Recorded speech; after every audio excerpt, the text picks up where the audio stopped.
Welcome to our new channel Krishi's unique food. అన్నంలోకి ఎంతో కమ్మగా ఉండే పుదీనా పచ్చడిని చూపించబోతున్నాను. ఒక్కసారి నేను చూపించినట్టుగా పుదీనా పచ్చడిని మీరు తప్పకుండా చేసి చూడండి. అన్నం మొత్తం ఈ పచ్చడితోనే తినేస్తారు. ఎలా చేసుకోవాలో చూపిస్తాను, చూసి మీరు ఖచ్చితంగా ట్రై చేయండి. పచ్చడి చేయడానికి పెద్ద సైజులో ఉన్న ఒక పుదీనా కట్టని తీసుకున్నాను. ఇలా ఆకులన్నీ తీసుకున్నాక నీళ్ళలో వేసుకొని 2-3 సార్లు బాగా కడగాలి. అలాగే 4 మీడియం సైజ్ టమాటాలను కూడా పెద్ద ముక్కలుగా కట్ చేసుకున్నాను. కారానికి తగ్గట్టుగా పచ్చిమిర్చి కూడా తీసుకున్నానండి.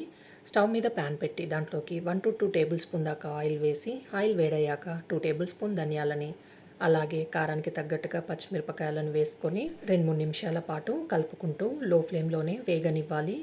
ఇక్కడ నేను తీసుకున్న పచ్చిమిరపకాయలు కారంగా ఉన్నాయి కాబట్టి ఒక 10 వరకే తీసుకున్నానండి.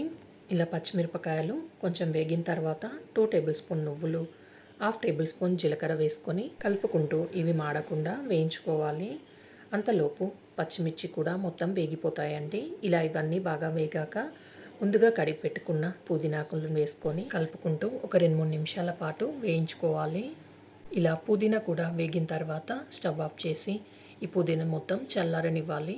ఇలా ప్లేట్లోకి వేసుకొని పక్కనుంచుకొని అదే ప్యాన్లోకి 1 టేబుల్ స్పూన్ దాకా ఆయిల్ వేసి, ఆయిల్ హీట్ అయ్యాక ముందుగా కట్ చేసుకున్న టమాటా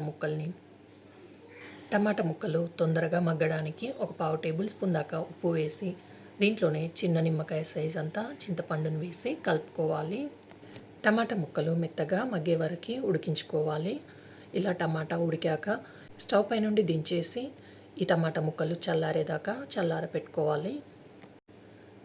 ఇవి చల్లారేలోపు మిక్సీ జార్లోకి ముందుగా వేయించి పెట్టుకున్న పచ్చిమిర్చి అలాగే పుదీనాను వేసుకొని దీంట్లోనే ఒక 7-8 దాకా పొట్టు తీసిన వెల్లుల్లిపాయల్ని, రుచికి సరిపడా ఉప్పు వేసుకొని ముందుగా దీన్ని కొంచెం కోర్స్గా గ్రైండ్ చేసుకోవాలి. ఇందులో టమాటా వేయకుండా ఇలా కొంచెం గ్రైండ్ చేసుకున్నాక దీంట్లో ముందుగా ఉడికించి పెట్టుకున్న టమాటాను కూడా వేసుకొని మరీ మెత్తగా కాకుండా కొంచెం కోర్స్గానే గ్రైండ్ చేసుకోవాలండి. అప్పుడే టేస్ట్ బాగుంటుంది. ఇలా గ్రైండ్ చేసుకున్న దాన్ని గిన్నెలోకి వేసుకొని ఇప్పుడు దీనికి పోపు పెట్టుకోవాలి. స్టవ్ మీద పోపు గిన్నె పెట్టేసి అందులోకి 1 to 2 టేబుల్ స్పూన్ ఆయిల్ వేసి, ఆయిల్ హీట్ అయిన తర్వాత 1 టేబుల్ స్పూన్ శనగపప్పుని, 1/2 టేబుల్ స్పూన్ ఆవాలు, 1/2 టేబుల్ స్పూన్ జీలకర్ర వేసి దీంట్లోనే 2 ఎండుమిరపకాయలను తుంచి వేసుకోవాలి. ఒక 3 వెల్లుల్లిని కచ్చపచ్చగా దంచుకొని వేసుకొని ఒక రెమ్మ కరివేపాకును వేసి ఈ పోపు వేగే వరకు కలుపుకుంటూ వేయించుకోవాలి. ఇలా పోపు వేగిన తర్వాత ముందుగా గ్రైండ్ చేసి పెట్టుకున్న చట్నీలోకి దీన్ని వేసుకొని అంతా కలిసేటట్టుగా కలుపుకుంటే ఎంతో టేస్టీగా ఉండే పుదీనా పచ్చడి రెడీ అయిపోయింది.